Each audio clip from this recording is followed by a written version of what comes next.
पहुँचे हैं, बड़ी संख्या में पहुँचे हैं, इसके लिए मैं आप सभी लोगों का हार्दिक दिल से आभार प्रकट करती हूँ। खास तौर से हमारी माताएं बहनें भी बड़ी संख्या में हमें सुनने के लिए इधर पहुंची हैं, उनका भी मैं दिल से आभार प्रकट करती हूँ और पूरी उम्मीद करती हूँ कि वोट वाले दिन, जिस दिन वोट पड़ेगा उस दिन हमारी माताएं बहनें पुरुषों से पीछे नहीं रहेंगी, बल्कि पुरुषों को पीछे करके सबसे पहले आप लाइन में खड़ी होकर अपने गठबंधन के उम्मीदवारों को वोट डालेंगे। वैसे आप लोगों को ये मालूम है कि आजादी के बाद केंद्र व आपके बिहार प्रदेश सहित देश के अधिकांश राज्यों में भी ज्यादातर या शुरू में कांग्रेस पार्टी ही सत्ता में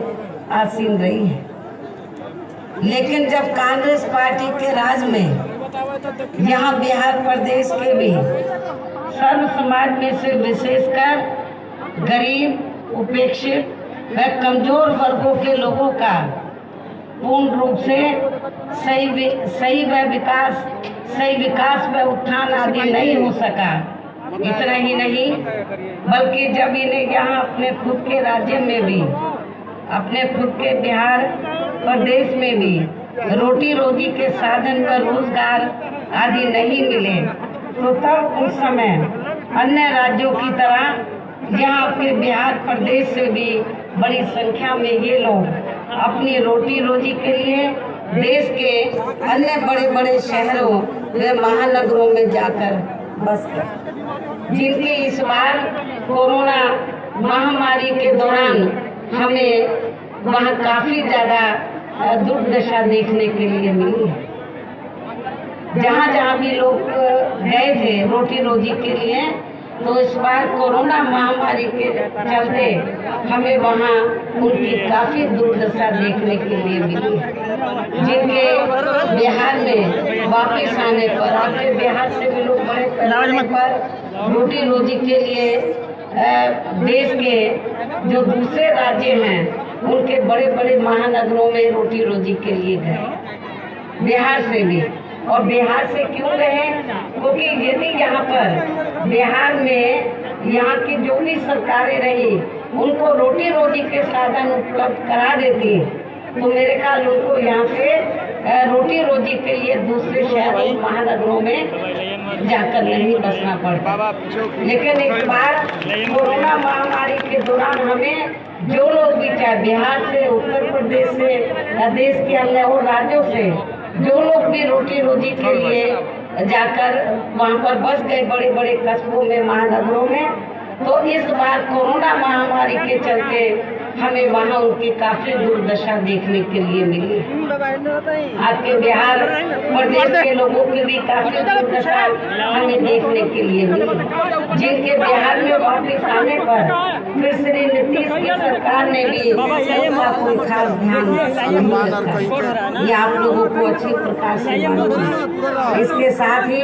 आप लोगों को ये भी मालूम है कि यहाँ शुरू में कांग्रेस पार्टी से रहे लंबे शासनकाल में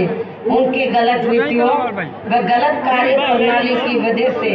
जब ये पार्टी सत्ता से बाहर हो गई, तो तब फिर यहाँ कुछ स्थानीय पार्टियां सत्ता में आ गई और पिछले कुछ वर्षों से तो यहाँ लगातार गठबंधन की ही सरकारें चल रही हैं। कहने का तात्पर्य ये है कि यहाँ बिहार प्रदेश में अभी तक जिन भी पार्टियों की सरकारें रही हैं, तो उनमें से किसी भी पार्टी व गठबंधन की सरकार में या सर्व समाज में से विशेषकर दलितों, यहाँ पर दलित की कैटेगरी बना दी है, दलित है, महादलित है, आदिवासियों, पिछड़े वर्गों, मुस्लिम व अन्य धार्मिक अल्पसंख्यकों का तथा गरीबों, मजदूरों, किसानों, छोटे व्यापारियों एवं अन्य मेहनत कश लोगों का भी कोई खास विकास व उत्थान आदि नहीं हो सका है। साथ ही आपके बिहार प्रदेश में भी अभी तक यहाँ दलितों, महादलितों, आदिवासियों व अन्य पिछड़े वर्गों को आरक्षण का पूरा लाभ नहीं मिल पा रहा है और उनका आरक्षण का कोटा अभी भी अधूरा पड़ा है। और इतना ही नहीं, अब तो आपके आरक्षण को परम पूज्य बाबा साहब डॉक्टर अम्बेडकर के अथक प्रयासों से दलितों को, आदिवासियों को, अन्य पिछड़े वर्गों के लोगों को जो आरक्षण का लाभ मिला है, तो उसको भी अब धीरे धीरे एक सोची समझी रणनीति और षड्यंत्र के तहत जो जातिवादी मानसिकता के लोग हैं, तो जो इन वर्गों के लोगों को अपने पैरों पर खड़े होते हुए नहीं देखना चाहते हैं, अब वो इनके आरक्षण को भी धीरे धीरे खत्म करने के प्रयास में लग रहे हैं। और इतना ही नहीं, बल्कि अब तो प्राइवेट सेक्टर में इन वर्गों के लिए आरक्षण की व्यवस्था किए बिना ही केंद्र व राज्यों में भी ज़्यादातर सरकारी कार्य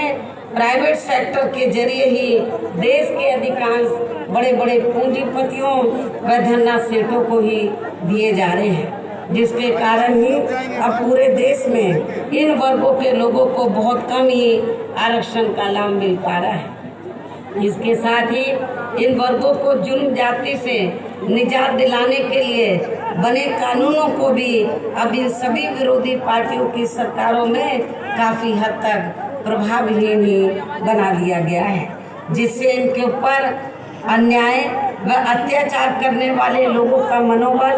अब और भी ज़्यादा बढ़ गया है, जो अब इनका काफ़ी ज़्यादा शोषण कर रहे हैं। इनके साथ साथ यहाँ बिहार प्रदेश सहित पूरे देश में मुस्लिम व अन्य धार्मिक अल्पसंख्यक समाज के लोगों की भी हालत, खास तौर से आर्थिक हालत हमें कोई खास अच्छी नजर नहीं आती है, जिसका काफी कुछ खुलासा केंद्र सरकार की सच्चर कमेटी की रिपोर्ट में भी किया गया है। इसी प्रकार अपर कास्ट समाज में से गरीब लोगों की भी खासकर रोटी रोजी के मामले में अभी तक काफी ज्यादा दयनीय हालत बनी हुई है। और इन सब का मुख्य कारण हमारी पार्टी केंद्र व राज्यों में तथा यहाँ के बिहार प्रदेश में भी अब तक जा रही सभी सरकारों ज्यादातर जातिवादी कार्य प्रणाली को ही जिम्मेवार मानकर चलती है। और इस मामले में खासकर इनके गलत आर्थिक नीतियों की वजह से ही अभी भी बेरोजगारी, महंगाई आदि काफी ज्यादा बढ़ रही है। पूरे देश में हर स्तर पर भ्रष्टाचार भी काफी ज्यादा बढ़ रहा है, जिससे आपका बिहार प्रदेश भी अछूता नहीं रहा है, ये आप लोगों को मालूम है। बिहार प्रदेश काफी बड़ा प्रदेश है। आप लोग बरसों से ये उम्मीद करके चल रहे थे कि जिस भी पार्टी की यहाँ सरकार बनेगी तो आप लोगों को रोटी रोजी के साधन मिलेंगे। और बिहार से जो लोग यहाँ से रोटी रोजी के लिए बाहर बड़े बड़े कस्बों, महानगरों में जाकर बस गए, वो वापस आ जाएंगे। उनका वापस आना तो बहुत दूर की बात, जो लोग यहाँ पर कोरोना महामारी के चलते वापस भी आ गए थे, तो ये लोग सोच के चल रहे थे कि श्री नीतीश की सरकार उनका प्रबंध करेगी, उनको रोटी रोजी के साधन देगी, लेकिन उनको नहीं दिए, जिसकी वजह से जो लोग पलायन करके इधर आ गए थे फिर से वो रोटी रोजी के लिए वापस चले गए। ये कितने दुख की बात है। और सरकार अब कहती है, चाहे तो श्री लालू प्रसाद यादव की सरकार हो, चाहे श्री नीतीश की सरकार रही हो, इनको काफी लंबा समय सरकार चलाने का इनको मौका मिला है, लेकिन इन्होंने आप लोगों को यहाँ पर जो स्थानीय लोग हैं उनको रोटी रोटी के साधन नहीं दिए, उनको नौकरी नहीं दी। लेकिन जब अब चुनाव चल रहा है तो आप लोगों के वोट के खातिर कोई बोलता हम 10 लाख इनको नौकरी देंगे, कोई बोलता 19 लाख। इनको किसने मना किया था? आप लोग तो लंबे ऐसे तक यहाँ सत्ता में रहे हैं, तो इनको नौकरी क्यों नहीं दी? यदि इनको नौकरी दी होती तो इनको रोटी रोजी के लिए बाहर नहीं जाना पड़ता। और कोरोना महामारी के चलते हमें इनकी काफ़ी दुर्दशा पूरे देश में देखने के लिए नहीं मिलती। इसलिए इन सब खास बातों को ध्यान में रखकर ऐसी पार्टियों की सरकारों को अब आप लोगों को यहाँ और ज़्यादा आजमाने की ज़रूरत नहीं है। कितना आजमाओगे आप लोग? आप काफ़ी आजमा चुके हैं। आप लोग काफ़ी महागठबंधन को भी, और वो जो दूसरा गठबंधन है जिनकी सरकार है, कितना आजमाओगे आप लोग? आप लोग 15-15 साल तक इनको आजमा चुके हैं, और कितना आजमाओगे? तो मैं समझती हूँ कि अब आप लोगों को इनको और ज़्यादा आजमाने की ज़रूरत नहीं है। और अब आपको यहाँ अपने बिहार प्रदेश में इस बार विधानसभा के लिए हो रहे आम चुनाव में केवल अपने बने नए गठबंधन की ही सरकार बनानी होगी। यदि जो अभी तक यहाँ पर महागठबंधन भी पावर में रहा, श्री नीतीश का भी गठबंधन पावर में रहा, यदि इन्होंने कुछ काम किया होता बिहार प्रदेश की जनता के लिए, तो फिर हमें ये नया गठबंधन नहीं बनाना पड़ता। हमें ये नए गठबंधन को बनाना पड़ा है। और अब आपको यहाँ अपने बिहार प्रदेश में इस बार विधानसभा के लिए हो रहे आम चुनाव में केवल अपने नए बने गठबंधन की ही सरकार बनानी होगी। और यदि ऐसा हो जाता है, हमारे इस नए गठबंधन की सरकार बन जाती है, अर्थात यदि ऐसा हो जाता है, तो फिर गठबंधन की ओर से यहाँ बिहार प्रदेश का मुख्यमंत्री श्री उपेंद्र कुशवाहा जी को ही बनाया जाएगा,